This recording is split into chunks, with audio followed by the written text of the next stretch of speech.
En este día viernes les agradecemos que sigan en sintonía de estas lecciones de Escuela Sabática que estamos compartiendo con ustedes. Estamos llegando al final de la segunda semana de nuestro estudio sobre el gran conflicto, que en nuestro folleto que compartimos con nuestro pastor nos gusta mucho el título porque es El amor triunfa. Al final ya tenemos la victoria asegurada. Jesús ha ganado, Dios gana al final y esa es nuestra garantía. Pero nos hemos dado cuenta, ya llevamos 2 semanas pensando en esto, reflexionando sobre esto, que mientras se consuma esta victoria de Jesús cuando rescata a su pueblo de este mundo de pecado, tenemos todavía que enfrentar algunas luchas. Así que, ¿cómo las enfrentamos? Bueno, esta semana ya estuvimos estudiando un poquito acerca de eso. Vamos a orar y vamos a pedirle ayuda a Dios para que podamos hacer un breve resumen de lo que hemos estudiado y para eso nuestro pastor nos ayudará. Querido Padre, gracias te damos por tu palabra que nos ha instruido en estos días y nos ha ayudado a aclarar en nuestra mente algunas cosas que tal vez todavía son un poco un misterio para nosotros, pero te imploramos, danos sabiduría para poder ir analizando e internalizando estas cosas en nuestro corazón. Lo pedimos en el nombre de Jesús. Amén. Amén. En esta semana, pastor, que el tema general era amor o egoísmo, esa es la cuestión. Nos encontramos con una iglesia perseguida. Claro, una iglesia que había recibido la presencia de Jesús, pero también había sufrido el hecho de ver al Mesías morir en la cruz del Calvario, pero luego había sido reanimada con la resurrección y con el poder del Espíritu Santo. Pero eso no evitó que fuera perseguida. Y eso me lleva a una cita, pastor, antes de darle la palabra, que aparece en el día viernes y que a mí personalmente me llamó la atención. Está en nuestro libro El conflicto de los siglos y ya sabe que usted puede descargar una copia totalmente gratuita en digital de este libro. Ahí estará la descripción. Y dice este texto acá: la providencia misteriosa que permite que los justos sufran persecución por parte de los malvados ha sido causa de gran perplejidad para muchos que son débiles en la fe. Incluso algunos se sienten tentados a abandonar su confianza en Dios porque Él permite que los hombres más viles prosperen, mientras que los mejores y los más puros sean afligidos y atormentados por el cruel poderío de aquellos. ¿Cómo es posible, dicen ellos, que uno que es todo justicia y misericordia y cuyo poder es infinito, tolere tanta injusticia y opresión? Pregunta muy seria, de hecho. Esta es una cuestión que no nos incumbe. Dios nos ha dado suficientes evidencias de su amor y no debemos dudar de su bondad porque no entendemos los actos de su providencia. Esta cita, pastor, me parece bastante profunda y queremos que nos ayude a comprender cómo es que podemos realmente lidiar con esta realidad que el mundo nos ofrece. Dolor, tristeza, a veces de manera muy injusta según nuestros criterios, y cómo podemos seguir confiando en la bondad y el amor de Dios. Bueno, creo que ese es el tema aquí en cuestión. Adán y Eva debían confiar en Dios y debían creer en su palabra en un entorno de armonía, sí, de santidad, de pureza, de equilibrio, donde todo era perfecto. Noten esto: Adán y Eva tenían todo para creer y confiar en Dios. Sí. Sin embargo, tristemente dudaron, tristemente fallaron. Y ahora nosotros, y miren este contraste, ahora nosotros que estamos rodeados de sufrimiento, de pecado, de enfermedad, de muerte, de accidentes, todo lo negativo. Yo no necesito describirlo porque claro, es lo que vivimos y lo que vemos a diario. Ahora nosotros tenemos que creer en Dios, en este entorno. Para nosotros sería más fácil dudar en vez de creer. Pero entonces aquí viene algo maravilloso, algo interesante, que siendo que Dios es real, nosotros tenemos la gran oportunidad de hacer una amistad con Él que nos lleve a confiar en Él y a creer en Él aún en medio de todo lo que estamos viviendo. Y en ese sentido damos un paso todavía mucho más allá de nuestros primeros padres, porque ellos tenían todo para que hicieran las cosas bien. Nosotros estamos trabajando para ponerlo en estas palabras, sin las herramientas. A contracorriente. A contracorriente, contra la marea. Es como que a alguien se le diga, mire, usted va a reparar esto y se le dan 100 herramientas. Y otra persona solo te doy un destornillador y una tenaza. Entonces, ¿quién tiene más ventaja? Ellos tenían ventaja, pero fallaron. Y ahora en el gran conflicto entre el bien y el mal, ¿sabe qué? Es mucho más poderoso, y voy a tener que decir esto, es mucho más poderoso que una persona en este ambiente de caos como el que vivimos en esta tierra, diga yo confío en Dios, que aún un ángel que está en el cielo donde ahorita todo es perfecta calma. Noten esto, eso realmente prueba que las acusaciones de Satanás son falsas. Entonces por eso Dios permite que su pueblo esté en esta tierra, que sus hijos estén en esta tierra, que el dolor y el sufrimiento se hayan prolongado para mostrar, claro, esta es una de las razones, para mostrar su multiforme sabiduría, pero los testigos más grandes del amor de Dios son aquellos que aún en medio del sufrimiento, como Job, dicen, aunque Él me matare, en Él esperaré. Y podemos llegar a ese nivel. No el nivel de la queja, de la duda, eso es lo natural, es lo normal, es lo que se espera de todos nosotros, pero cuando vamos contra corriente, y aquí en este ambiente, aún estando en un hospital, estando con un cáncer, estando con una pérdida, estando con una separación, lo que sea, y usted dice, yo confío en Dios, yo amo a Dios, eso prueba que Satanás es un mentiroso, y que el gobierno de Dios es verdad. Ahora, por otro lado, yo quiero mencionar, usted mencionó la palabra persecución. Sí. ¿Por qué es que la iglesia cristiana experimentó persecución? Creo que es un tema que no hemos explorado, o sea, no hemos abundado en esto, pero voy a también a dar algunas indicaciones porque es que la iglesia fue perseguida. Y la iglesia cristiana fue perseguida por una sencilla razón, porque estaban viviendo el Evangelio. Viviendo el Evangelio. Más bien, cuando la iglesia parece que no tiene persecución y que está bien y que está tranquila, la iglesia tiene que preocuparse. Yo no digo que la iglesia tiene que llamar a la persecución. Claro. Y no estoy diciendo que hacen bien algunos que comienzan a criticar a todo el mundo en la sociedad y entonces dicen, bueno, si nos persiguen, pues porque ya les dijimos la verdad. No se trata de eso, sino que cuando vivimos nuestro cristianismo como vivió la iglesia cristiana en sus primeros años, cuando Hechos capítulo 2, por ejemplo, narra ahí cómo tenían las cosas en común, se reunían en los templos, en las casas, cómo partían juntos el pan, no había necesidad, la gente vendía propiedades para poder ayudar a la expansión de la iglesia, para ayudar en la necesidad. Cuando vivamos eso, automáticamente la persecución vendrá. ¿Por qué?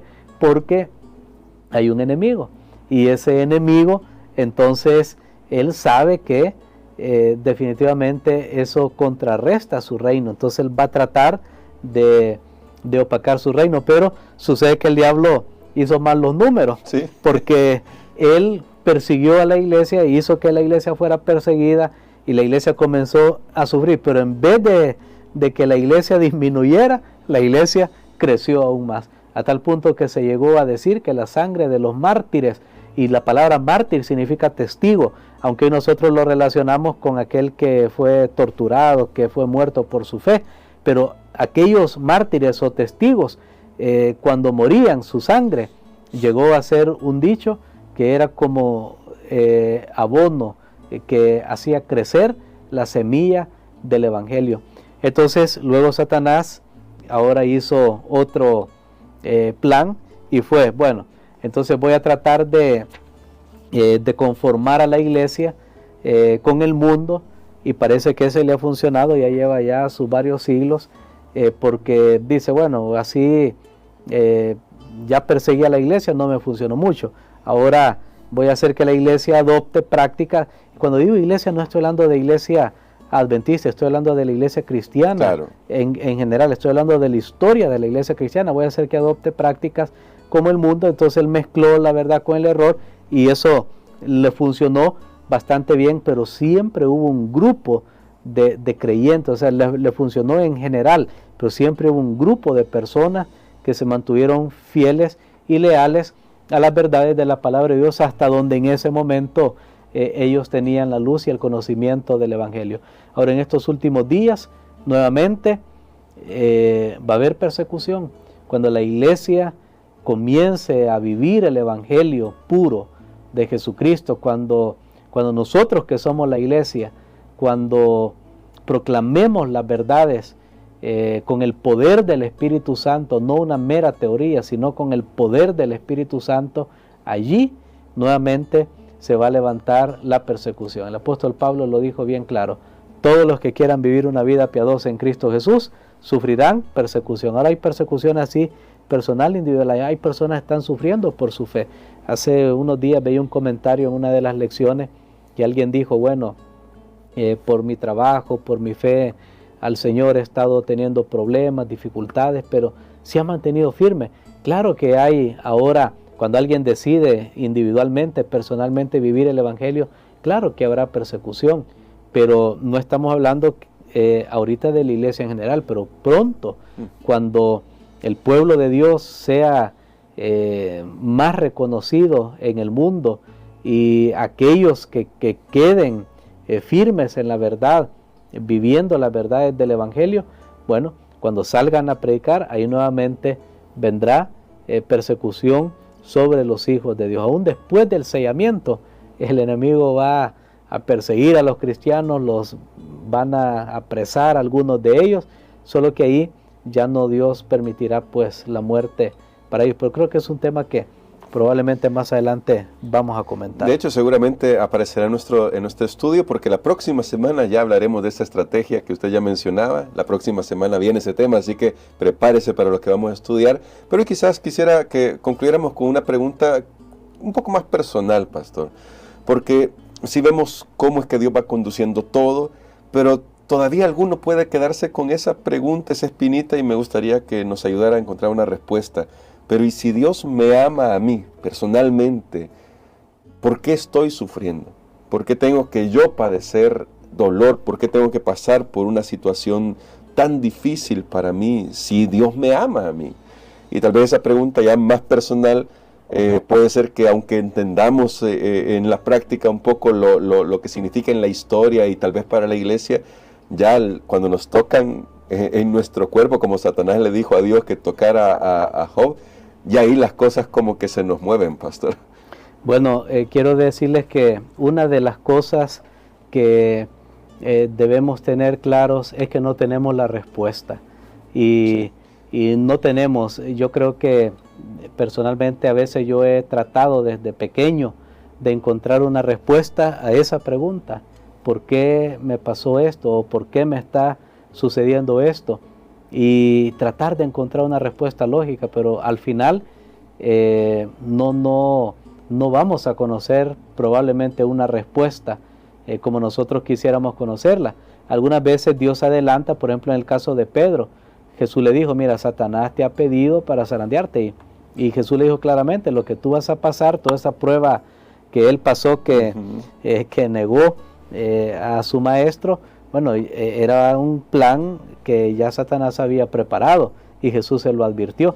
Ahora, muchas veces nosotros no vamos a saber directamente de dónde viene, pero podremos preguntarnos ¿por qué Dios permite? Y claro, es algo que nos intriga. Sin embargo, sabemos que Dios nos manda el sufrimiento. Cuando lo conocemos a Él personalmente, nos damos cuenta, Él es amor. Él no me está enviando esta tentación, Él no me está mandando este sufrimiento. Misteriosamente su protección o su mano se ha retirado, y entonces el enemigo toma una ventaja, o muchas veces podremos estar sufriendo por nuestras propias elecciones equivocadas o por las elecciones equivocadas de otra persona. Aún así Dios conoce y sabe y lo permite. Los judíos tenían un concepto que todo lo que Dios permitía era como que si Dios lo hiciera. Por eso en el Antiguo Testamento encontramos ahí una frase un poco enigmática, que Dios incitó a David para que censara al pueblo, y después de ese censo iban a morir un montón de personas. Y dice, bueno, Dios puso eso como para que muriera gente. No, sino que simplemente era era la manera de ellos de explicar, porque Claro. esta pregunta está en el corazón humano, ¿por qué sufro? Y la manera de explicación de ellos, bueno, sí, Dios es todopoderoso, Dios es amor, pero permitió esto, bueno, es como que Él lo esté enviando, porque al final sabían que Él era la autoridad máxima. Pero nuevamente, no se trata tanto de conocer una respuesta a esta pregunta, sino de conocer a Dios. Amén. Podemos alabar a Dios aún en medio del dolor, podemos tratar de conocer más de Él, de su amor, de su bondad, de espaciar nuestra mente en el gran sacrificio que Él ha hecho para salvarnos a nosotros los seres humanos. Cuando nosotros hacemos eso, nos vamos a dar cuenta que hasta el sufrimiento que es real y afecta, que estemos pasando, es apenas una mínima parte de lo que Él sufrió. Y finalmente, una de las cosas que a mí me ha ayudado personalmente en una pregunta como esta es saber que Dios está ahí sufriendo conmigo. Amén. Y más bien yo tendría que agradecer a Dios y decirle, Señor, gracias porque estás aquí sufriendo conmigo. No tenías por qué. Tú te puedes escapar, tú te puedes librar de este sufrimiento, pero decidiste no librarte, porque la Biblia dice que Jesús llevó toda nuestra enfermedad, nuestro dolor, nuestra culpa, todo. Él lo sufrió. Entonces Dios sufre en mi dolor y sé que alguien me acompaña y que en medio de la prueba y del sufrimiento Él me va a dar la fuerza que requiero para vencer.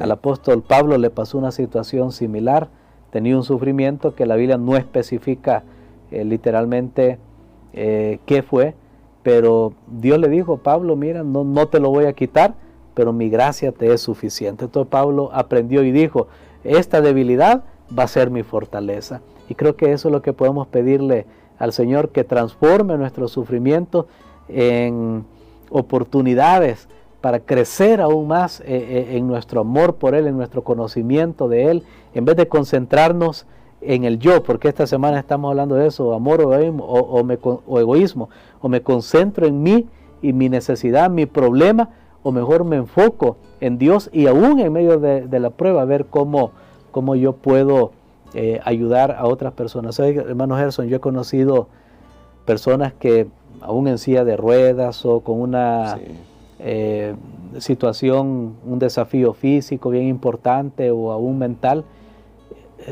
tratan de buscar la manera de ayudar a otras personas, tratan de ser útiles, y creo que esas personas han logrado la madurez, que no han dejado que esa situación los venza. Yo sé que no es fácil y no digo que todos lo van a hacer así automáticamente, pero creo que podemos aprender de estas personas que en medio del sufrimiento han logrado encontrar a Dios. Job, y termino tal vez este comentario con esa declaración de Job. Él dijo, de oídas te había oído, pero ahora mis ojos te ven. ¿Cuándo? Después del gran sufrimiento que pasó.